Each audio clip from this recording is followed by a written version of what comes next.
जो सबसे आकर्षित करने वाला पॉइंट है कि 300 मिलियन टन का प्रोडक्शन हमारा 2030 में होएगा।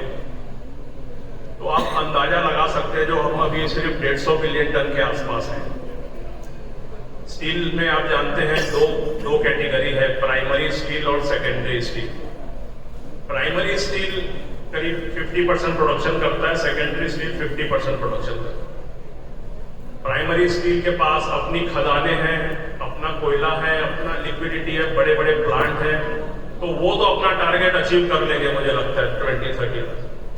समस्या आएगी सिर्फ सेकेंडरी स्टील वालों के पास, क्योंकि हम तो आत्मनिर्भर है नहीं।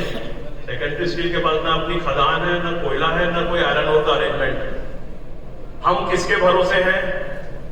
हम मुख्यतः देखोगे तो आप हम सरकार के भरोसे हैं और ओएमसी के भरोसे हैं, एनएमडीसी के भरोसे हैं और कोल इंडिया के भरोसे हैं।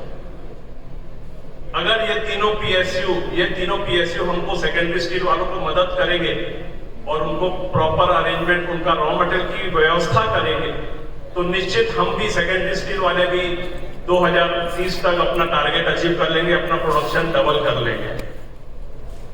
इंडस्ट्री में, स्टील इंडस्ट्री में कम से कम 50 लाख रोजगार उत्पन्न होने वाले हैं अगले 7 सालों में। तो सरकार के लिए ये भी बहुत इंपॉर्टेंट पॉइंट है।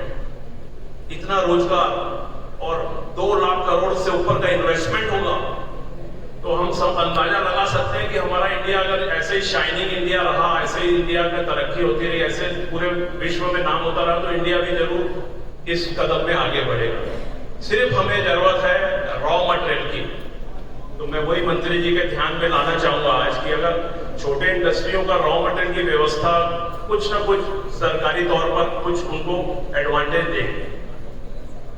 दूसरा पॉइंट जो मैं आप सबके नॉलेज में लाना चाहूंगा, जैसे अभी लास्ट में चल ही रहा था, सोलर पावर। इंडस्ट्री अभी सोलर पावर से थोड़ा दूर है, specially secondary steel. Solar power के बारे में आपको एक अच्छी चीज बताता हूं जो शायद अभी तक किसी ने नहीं सुना होगा। आज हम सबके पास पावर प्लांट है, ये अपने प्लांट में इन्वेंट्री करिए, फिर उसको अनलोड करिए, फिर उसको वापस बॉयलर में डालिए, तब जाके पावर बनता है। और सोलर पावर परमात्मा ने हमको फ्री में दिया हुआ है, no logistic cost, no raw material cost. Direct आपके प्लांट में बिजली बन जाती है, बिना उसके कोई लागत नहीं, कोई नहीं। तो उसका एडवांटेज हमको उठाना चाहिए। परमात्मा ने हमको फ्री में बिजली दिया हुआ है, हमको सिर्फ उसको इकट्ठा करना है और सिर्फ इशू इंडस्ट्री के सामने रहेगा उसको साफ करने का। बस जो हमारी स्क्रीन को हमको कैसे साफ करें वही एक इशू है, क्योंकि वहां डस्ट रहता है, कार्बन रहता है हमारे। तो हमें सोलर में हम सब सेकेंडरी स्टील वालों को प्लांट एक्सपांशन में भी ध्यान में रखते हुए, लेकिन सोलर में हमको जरूर आगे बढ़ना चाहिए। इस तरह का रॉ मटेरियल फ्री में और कोई इंडस्ट्री में नहीं मिलता है। आप सब इंडस्ट्री देख लीजिए, हर चीज की कॉस्ट है।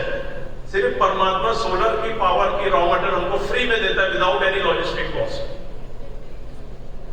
तो सोलर पावर का हो गया। थर्ड पॉइंट जो सबसे इंपॉर्टेंट मैं आपके सामने रखना चाहूंगा कि जो हमारा स्टील का सामने जो टारगेट आ रहा है, तो उसको अचीव करने में जो हमारे को परेशानी जाएगी, एनवायरमेंट क्लियरेंस की कुछ इशू रहते हैं, 2-2 साल लग जाते हैं, एनवायरमेंट क्लियरेंस नहीं मिलता है। वो अड़चने भी मंत्री जी के सामने रखना चाहूंगा, क्योंकि हमारे प्लांट में कोई भी प्लांट बिना लोन के चलता नहीं है, सबके पास लोन का चार्जेस रहते हैं। तो जो हमारा एनवायरमेंट क्लियरेंस का जो प्रोसेस 2-2 साल लगता है, उसको कैसे करके रिड्यूस करके हमको 6 महीने में लाना चाहिए, ताकि वहां पर हमारा, क्योंकि प्लांट आज ग्रीन फील्ड प्रोजेक्ट करना कितना कठिन है आप सब जानते हैं। गांव के इश्यूज रहते हैं, एनवायरमेंट के इश्यूज रहते हैं, ग्रीन फील्ड प्रोजेक्ट करना बहुत कठिन हो गया इन दिनों। तो ग्रीन फील्ड प्रोजेक्ट आना कम हो गए हैं। तो अगर ग्रीन फील्ड प्रोजेक्ट तभी आएंगे जब एनवायरमेंट क्लियरेंस थोड़ा सा स्मूथ होगा। ये सब बातें हैं जो हम आपके सामने रखना चाहेंगे। मैं और ज्यादा समय नहीं लाऊं।